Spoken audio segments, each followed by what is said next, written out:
What if most of what you've heard about getting better at learning isn't actually the secret to real improvement? Forget about the endless productivity hacks and caffeine-fueled study marathons, because according to Scott H. Young, the path to mastering any skill or any body of knowledge looks very different from what most of us think. And in his excellent book, Get Better at Anything, 12 Maxims for Mastery, Scott Young flips conventional wisdom on its head. Instead of rigid routines or complex formulas, Young reveals 12 straightforward yet powerful principles, or what he calls maxims, for true mastery. Strategies that are often the exact opposite of popular advice.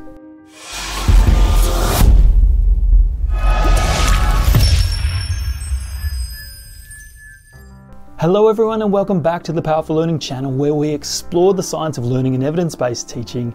And today I'm thrilled to review the book Get Better at Anything by Scott H. Young. The book challenges popular beliefs about learning, skill acquisition, and developing your knowledge, and it offers practical advice for anyone looking to improve their performance in meaningful and measurable ways. So in this episode, I'm going to walk you through 7 key ideas from the book, including direct quotes and strategies that you can apply right away. So let's get started. The first is the curse of knowledge, why experts don't always make the best teachers. Young introduces the curse of knowledge, the concept that involves experts struggling to teach beginners effectively because their own knowledge is so deeply ingrained that they tend to overlook the details that beginners need to see. He uses Rosalind Franklin's objections to Watson and Crick's DNA model as a key example, illustrating how experts can use unintentional ways that skip over foundational knowledge. He says this: tacit knowledge provides one barrier to learning from experts. Relying on recognition and intuition, experts generate good answers but aren't always able to explain how they spot them. This curse of knowledge can lead experts to omit vital information simply because they assume it's obvious to the newbie or the person who's fresh to the scene. He says this has been called the curse of knowledge, whereby expertise causes you to take knowledge for granted, thus overestimating the knowledge possessed by those you are talking to. End of quote. Young offers 3 strategies to overcome this curse of knowledge. He says, ask for stories instead of advice, talk through challenging problems, and observe where experts seek answers. So find out their sources.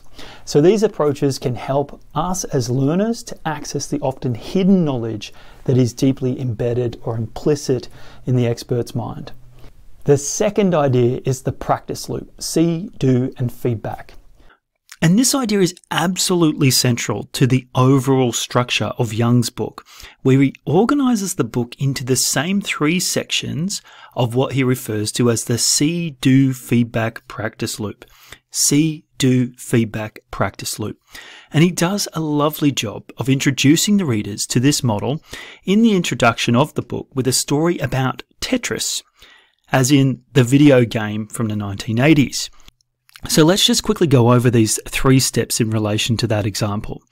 The first is see. See involves learning by example. As Young explains, most of what we know comes from other people. The ease of learning from others determines to a large extent how quickly we can improve. And in Tetris, the video game setting that he's contextualized his introduction in, he said that top players developed advanced techniques like hyper tapping very early on in the late 1980s, early 1990s, where players hit the buttons at a rapid speed and could get high scores on the game. But it wasn't until live streaming became a massive thing on places like Twitch and YouTube that others could observe and replicate these techniques. It's sort of like the observational learning principle of monkey see, monkey do. And it's the leap forward in observational learning that Young argues has resulted in the acceleration of improvement in many areas, including Tetris and other video games, but kind of many areas of life. Young recounts the situation this way. Observing hand movements, innovations in button pressing could be widely replicated. A method known as hypertapping, where players vibrate their thumb to hit the direction buttons more than 10 times per second, was key to breaking through the level 29 barrier. Thor Akerlund, The best player on the early era had invented the technique, but as few could witness and emulate his approach, it remained unused for nearly 2 decades. Live streaming also created an incentive for commentary. Great players pushed to communicate with an audience, shared their thinking behind the game in real time. Discussion ran in both directions as top players not only shared their strategies, but viewers could immediately scrutinize potential mistakes. While an earlier era of game masters might have jealously coveted a secret strategy that gave them an edge, modern competitors were forced to be radically transparent, with every button press exposed for all the world to see. The second part of the practice loop is do. Do is about putting in structured practice. Young says that deliberate practice isn't just about repetition, it's about structured, purposeful practice that deliberately targets weaknesses. And this type of intentional effort pushes past our brain's natural tendency to conserve effort and stay in our comfort zones, and instead is all about targeting growth by overcoming weaknesses. And the third and final piece to the practice loop is feedback. Feedback is essential to guide our progress, and Young notes improvement requires regular adjustments, and feedback is the compass that tells you if you're heading in the right direction. Feedback, whether from a mentor or through self-reflection, reveals what to adjust and refine and why.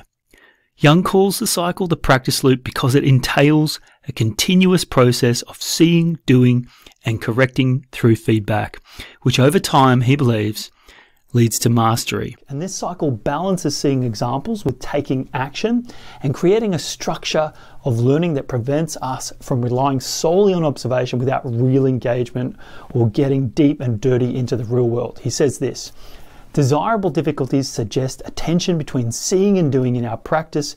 One way to resolve this tension is to combine the 3 components of seeing an example, solving a problem, and getting feedback into a practice loop. End of quote. Young shares an example of a writer, Butler, who advises new writers to copy the story beginnings from stories that they admire in order for them to help learn the structure and the style of that author. This approach isn't about imitation per se, but expanding the creative possibilities. And I quote, Butler explains her strategy: this is not about imitating someone else's beginnings, it's about learning what is possible. End of quote. And this practice loop provides a powerful balance of observation, application, and feedback. That's the loop that he's referring to. So those are the key elements that he says are required for mastering any skill. One of Young's central themes is directness, the importance of practicing in conditions that closely match the real-world environment where the skills will need to be applied. He argues that our learning transfers more readily to environments where the practice mirrors the actual performance environment. Imagine trying to get better at public speaking by practicing alone in front of a mirror. It might help a little, but it's nowhere near as effective as speaking in front of a live audience. And that's the core of Scott Young's principle, directness. And the concept is supported by transfer of training research, which explains why pilots tend to use flight simulators or athletes rehearse game-based scenarios to help them contextualize their training in a way that most closely matches their performance, as Young notes. If you want to be great at a skill, you have to practice it in the exact conditions that you're going to use it. So if you're learning a new language, dive into real conversations instead of focusing solely on vocabulary drills. Embrace the discomfort in real settings. That's part of mastering that new skill. So get comfortable with being uncomfortable in those real-world performance settings that you bring to bear upon your practice. The fourth big idea is embrace failure as a path to growth. Young reframes failure, which is often seen as a negative outcome, as a vital part of growth. He argues that without frequent failures, we're likely to stay deep within our comfort zones, and we're going to miss the opportunities that are before us to really stretch and expand our capabilities. He says this: if you are not failing regularly, you're probably not pushing yourself hard enough. And this idea is rooted in stretch goals, where real growth happens just beyond our current abilities. Young also connects this concept with a famous concept by Vygotsky, He talked about this idea of the zone of proximal development, where he highlights that the real learning occurs when we tackle tasks that exist just beyond our comfort zones, that challenge us, but are yet still achievable. He says this: think about elite athletes or musicians. They don't just play the same scales or drills over and over. They deliberately set themselves challenges that they can't yet meet. End of quote.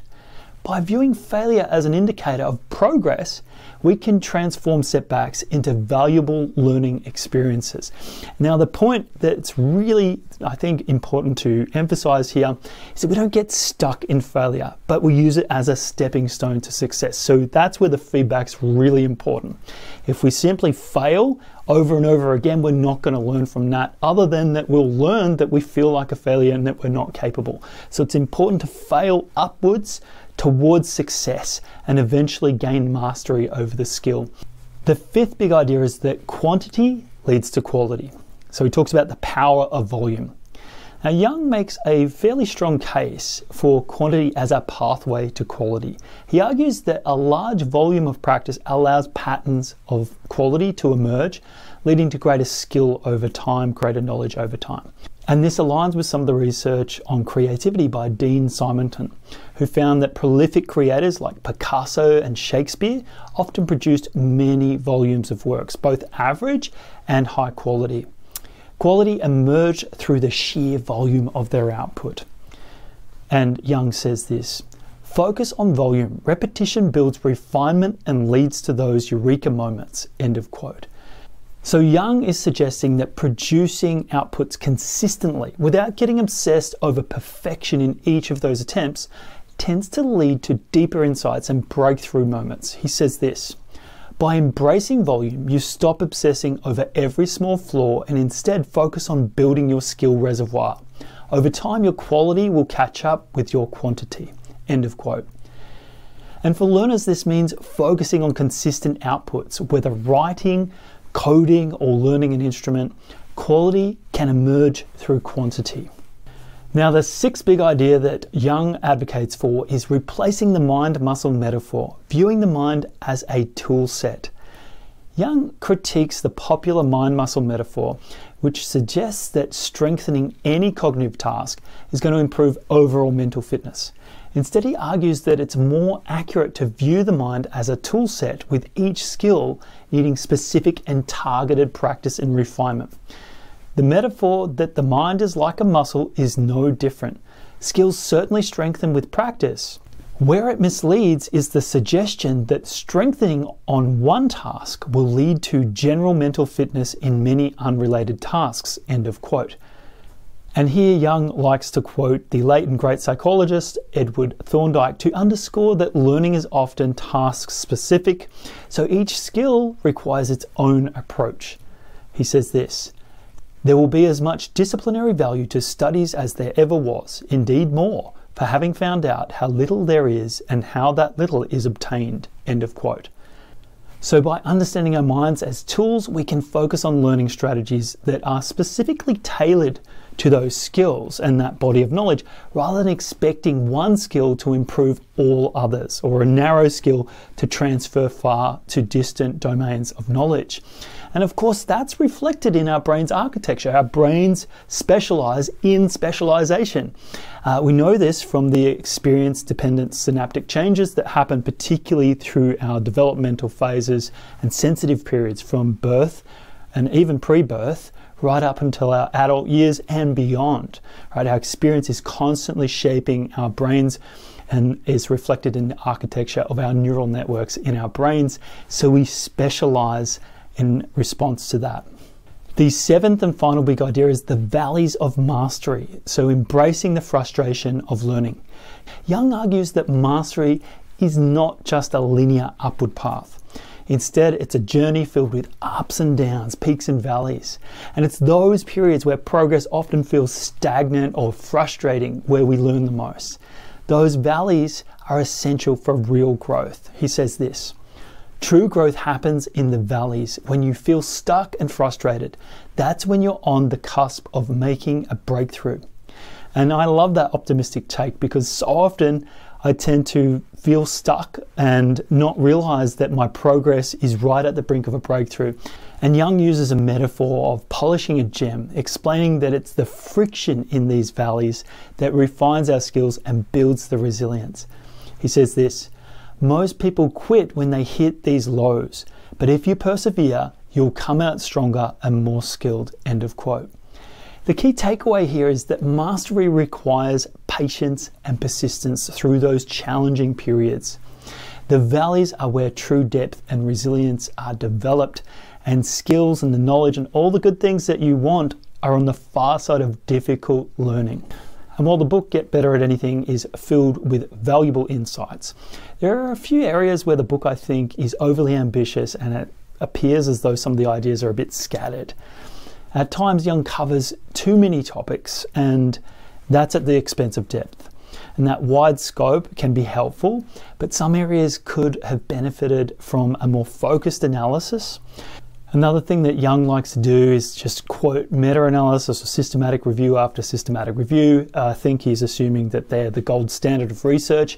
And while meta-analyses can provide some practical insights, there's recent research from the meta-sciences that suggests they're no more reliable or replicable than individual studies, including my own research that's looked into that. So acknowledging that nuance might have helped add depth to some of his arguments, and I tend to not always trust meta-analyses when I read about them. But let's be clear here, these are just minor critiques. Get Better at Anything is a wonderful book. I highly recommend it. It's an excellent guide, I think, for mastering new skills, new bodies of knowledge. And Young's insights, like the practice loop and the curse of knowledge, his work on cognitive load theory in the earlier chapters is second to none. And he offers a fresh and, I think, practical approach to skill and knowledge development. So the book is highly recommended. It's valuable for anyone who is serious about self-improvement and improving their learning. So let's just quickly recap the 7 ideas. The first was the curse of knowledge.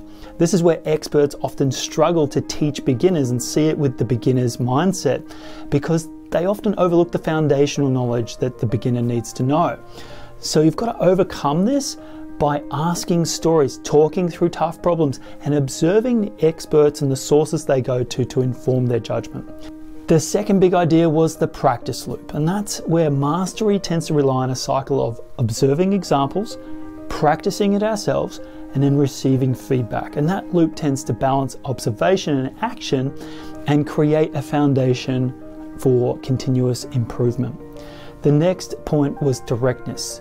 To truly learn a skill, you've got to put it in practice in the real world or with closely simulated conditions that ensure that the skill's going to transfer to from the practice environment into the performance environment.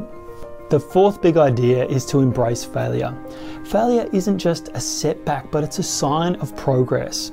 So you've got to push beyond your comfort zone into a space where growth happens, and that's often painful, where a lot of failure happens. So you've got to embrace that space, get comfortable with being uncomfortable. Those valleys in your journey are often where the most learning and growth happens, just as you work through and beyond those valleys. The fifth big idea is that quantity tends to lead to quality. So consistent practice and volume create opportunities for insight and refinement, so you don't worry about perfection. Instead, you've got to focus on producing more, and quality tends to follow as you tend to produce more and more and more. Now, the sixth big idea is the mind as a tool set. The mind is not a muscle, but it's a collection of tools and mental resources for you, and they each require specific practice and knowledge to operate. When you understand this, it allows you to have targeted practice and skill development and learning, rather than assuming that one form of practice is going to transfer to all forms of improvement. So no one size fits all practice here. The seventh big idea was the valleys of mastery. Mastery is not in a straight line, it's not linear. There are peaks and valleys, and so the tough, frustrating times are often where resilience, depth of character are developed and your learning happens most. That's where the real growth can be, and it's often just around the corner. So taking together all of these ideas, these 7 ideas, help create a practical and insightful roadmap, or a practice loop as Young likes to call it, to mastery, from novice to mastery. And if you're serious about leveling up your skills in relation to learning, getting better at getting better, Scott Young's book is well worth a try. I highly recommend it. If you like listening to this video, then share it with someone else, hit the like button, and subscribe if you want to hear more content like this in the future. Thank you so much for your time.